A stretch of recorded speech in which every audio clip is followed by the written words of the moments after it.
मुलाकात के मायने क्या हैं? बिहार में चुनाव भले ही खत्म हो गया हो और नई सरकार का गठन भी हो गया हो, लेकिन उसके बाद भी समीकरण नए बनते हुए हर दिन नजर आ रहे हैं और बिहार की सियासत के दांव पेच अभी भी जारी है। बिहार जेडीयू के प्रदेश अध्यक्ष वशिष्ठ नारायण से मुलाकात करने के लिए या मिलने के लिए चैनपुर के बसपा विधायक जमा खान अब उनके आवास पर पहुंचे। बसपा के विधायक के साथ चेनारी के कांग्रेस विधायक मुरारी गौतम भी मौजूद रहे। कांग्रेस और बसपा के विधायकों का प्रदेश अध्यक्ष से मुलाकात को बिहार में एक नए सियासी समीकरण के रूप में देखा जा रहा है।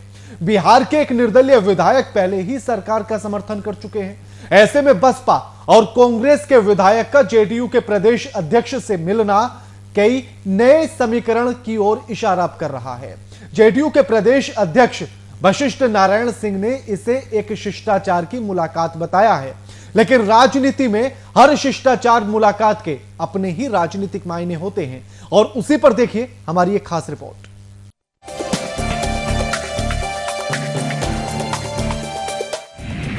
बिहार की सियासत में यह क्या हो रहा है? कुछ नहीं, मुलाकात और शिष्टाचार हो रहा है। टूट की कगार पर कांग्रेस। क्या बीएसपी खो देगी इकलौता विधायक? बिहार की सियासत में जारी है शह मात का खेल। तीर के निशाने पर हाथी और हाथ। बिहार में कांग्रेस में सब कुछ ठीक नहीं चल रहा है। विधानसभा चुनाव में मिली करारी हार ने कांग्रेस के अंदर तूफान मचा दिया है। नाराज नेता मुखर हो गए हैं। अपनी ही पार्टी पर टिकट वितरण में धांधली का आरोप लगाया जा रहा है। कांग्रेस ने बिहार में अपना जनाधार खो दिया है। बिहार प्रभारी शक्ति सिंह गोहिल पर पैसे लेकर टिकट देने का आरोप मढ़ा जा रहा है। नेता नाराज हैं। बिहार कांग्रेस में बदलाव की सुगबुगाहट तेज हो गई है। लेकिन इसी बीच चेनारी से कांग्रेस विधायक मुरारी गौतम, बीएसपी विधायक जमा खान की जेडीयू प्रदेश अध्यक्ष से मुलाकात ने बिहार की राजनीति में उथल पुथल मचा दिया है। नीतीश की रणनीति किसे पता कि उनकी आगे की चाल क्या होगी। अगर इस मुलाकात ने एक नए सियासी समीकरण की जमीन तैयार कर दी है।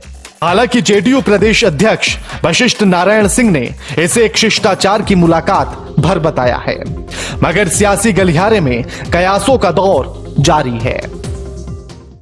देखिए 26-27 को बैठक हो गई तो संगठनात्मक पहलुओं की चर्चा हो गई। जो समसामयिक सवाल रहते हैं उस पर बात रहती है और ये बैठक होती है, शेड्यूल के अनुसार बैठक हो रही है।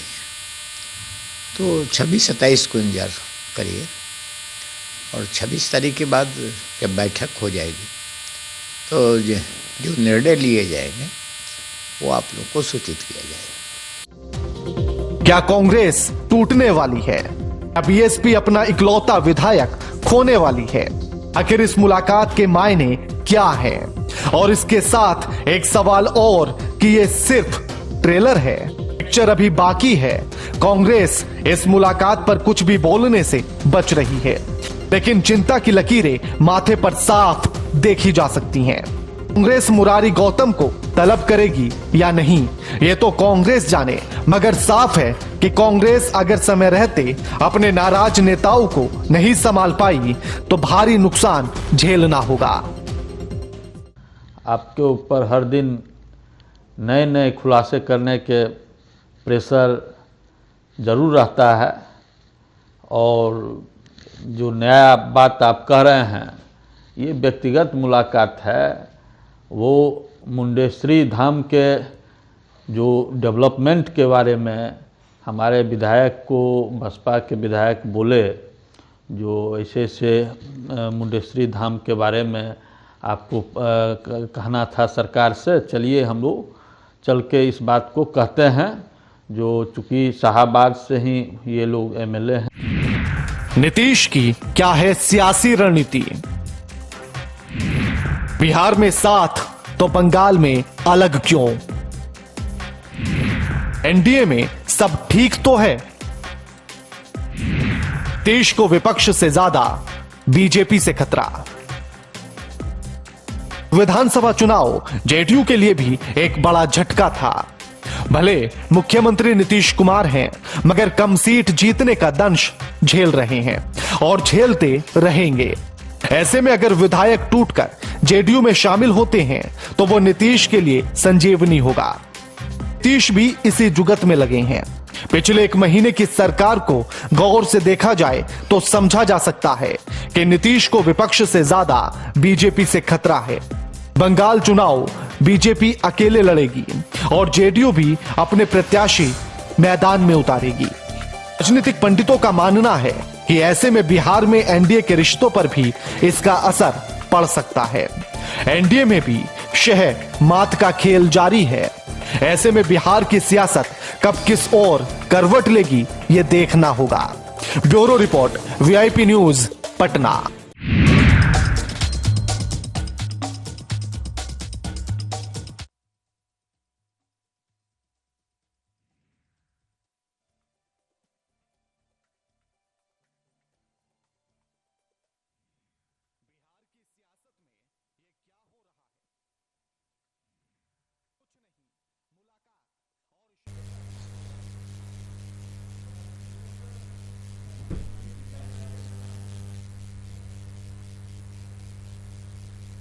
तो क्या बीएसपी खोदेगी अपना इकलौता विधायक? या ऐसे अब तमाम सवाल उठने लगे हैं और यह भी कहने लगे हैं कि क्या तीर के निशाने पर हाथी और हाथ आ चुके हैं।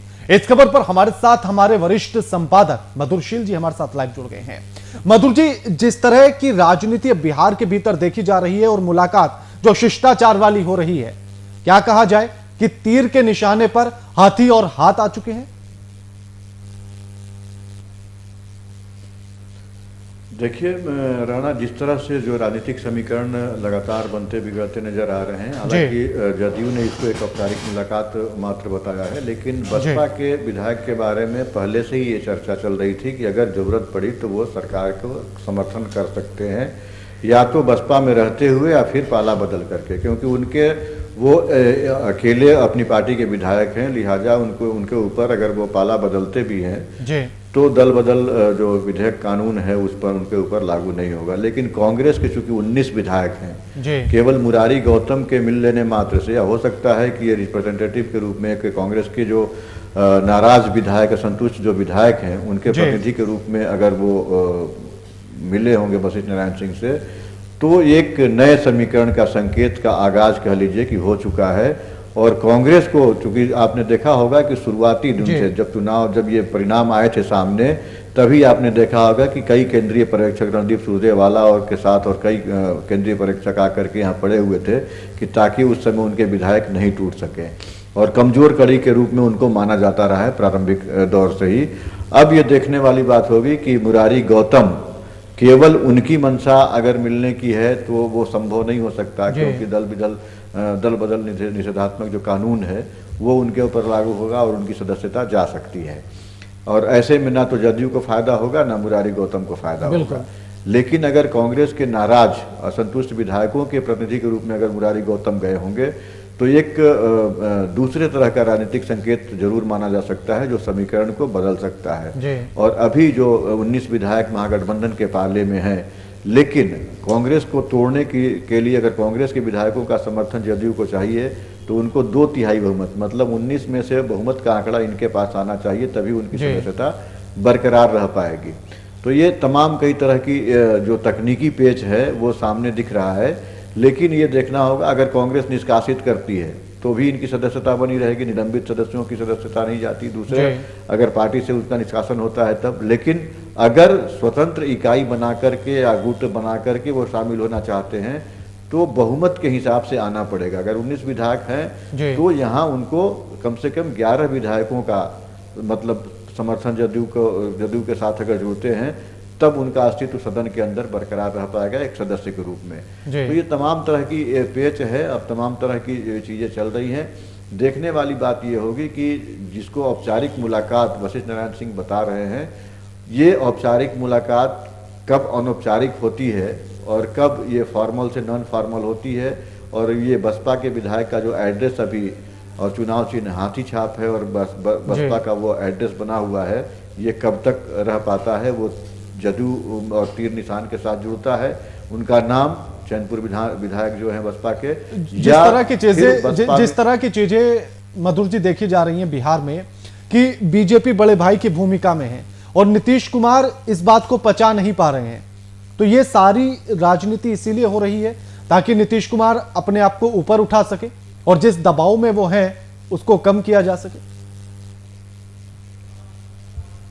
देखिए, नीतीश कुमार किस दबाव में है वो तो नीतीश कुमार ही जाने, लेकिन भारतीय जनता पार्टी के साथ ये सच्चाई है कि 74 विधायक उनके जीते हैं और बड़ी पार्टी है, लार्जेस्ट पार्टी है एनडीए गठबंधन की।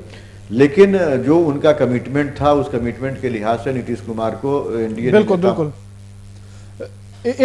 मधुर जी, मैं आपको रोकना चाहूंगा क्योंकि अब हमारे साथ जेडीयू के प्रवक्ता अजय आलोक हमारे साथ फोन लाइन पर जुड़ गए हैं। अजय जी, स्वागत है आपका वीआईपी न्यूज पर। धन्यवाद। अजय जी, जिस तरह की मुलाकात देखी गई, शिष्टाचार मुलाकात ही है ये? अरे स्वाभाविक है, वो शिष्टाचार मुलाकात थी। मैं खुद वहां पे था जी। हम लोग सब कोई शाहबाद जिले के रहने वाले हैं जी। और वशिष्ठ नारायण सिंह जी शाहबाद इलाके के सबसे पुराने समाजवादी नेता हैं जी। और हर दल में उनको आदर करने वाले लोग सादर समर्पित हैं जी। उसी क्रम में बहुजन समाज पार्टी के एक विधायक, कांग्रेस के विधायक, बीजेपी के विधायक जी, ये सब लोग आए थे। इसमें कोई राजनीतिक चर्चा नहीं हुई, इसमें बस चर्चा हुई कि किन किन मुद्दों पे लेके हम लोग और कैसे इसको हर चीज को बेटर कर सकते हैं। ये थोड़ा सा अजीब नहीं लगता है कि मुद्दों पर चर्चा की जाए, उनको कैसे बेहतर किया जाए, उसके लिए सिर्फ एक एक विधायक आता है? तो कितने जो बातें आला कमान के साथ होनी चाहिए थी, मुख्यमंत्री के साथ होनी चाहिए थी और तमाम नेताओं के साथ होनी चाहिए थी, उसमें विपक्ष की तरफ से एक दो विधायक आते हैं, फिर एक क्वेश्चन मार्क लगता है कि ये विधायकों पर निर्भर करता है कि वो किससे मिलने जाए।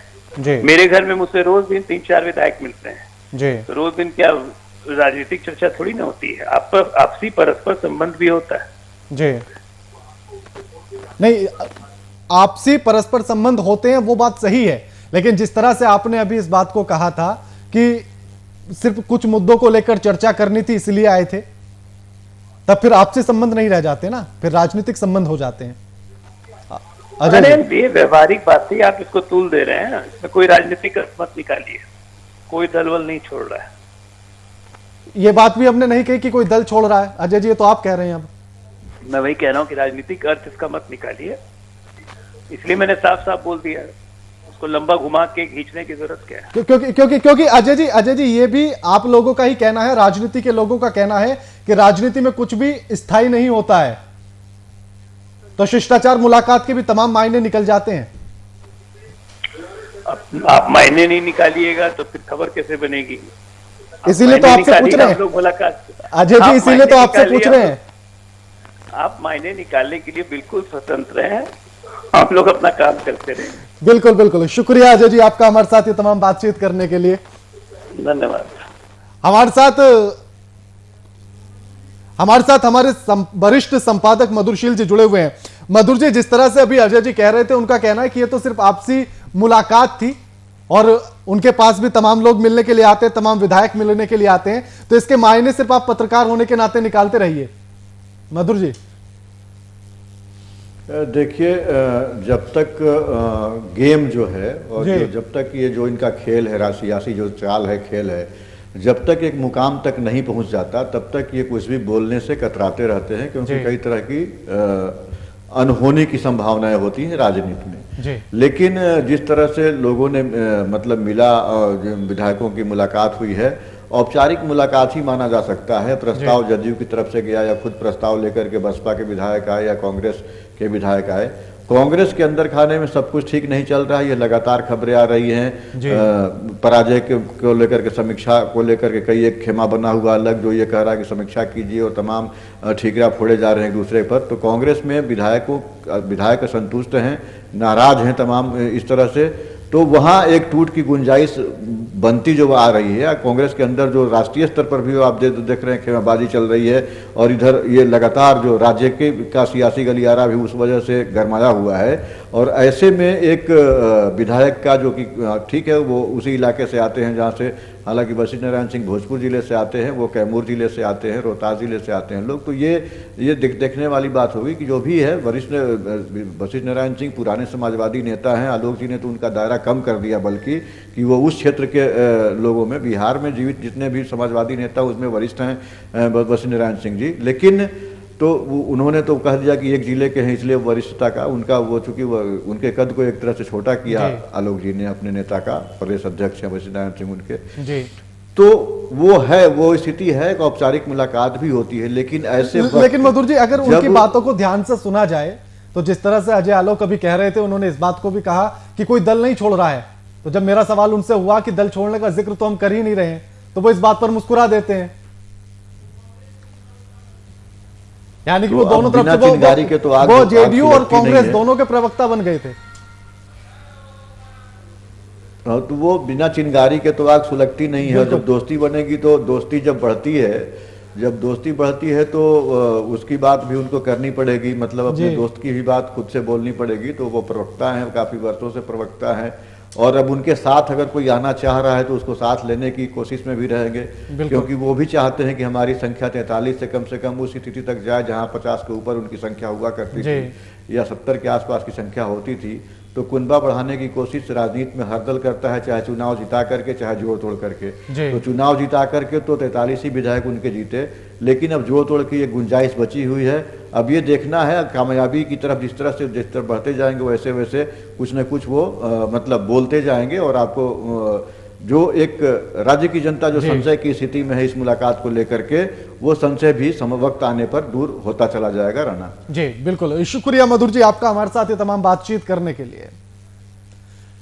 तो नीतीश कुमार को विपक्ष से ज्यादा बीजेपी से खतरा है, और जिस तरह की आज मुलाकात की गई, इस मुलाकात के तमाम मायने निकलते हैं। राजनीति में शब्दों की आड़ में बहुत कुछ छिपा लिया जाता है। शिष्टाचार मुलाकात है, औपचारिकताएं हैं, ऐसे शब्दों के साथ बहुत सारी बातों को कवर कर लिया जाता है।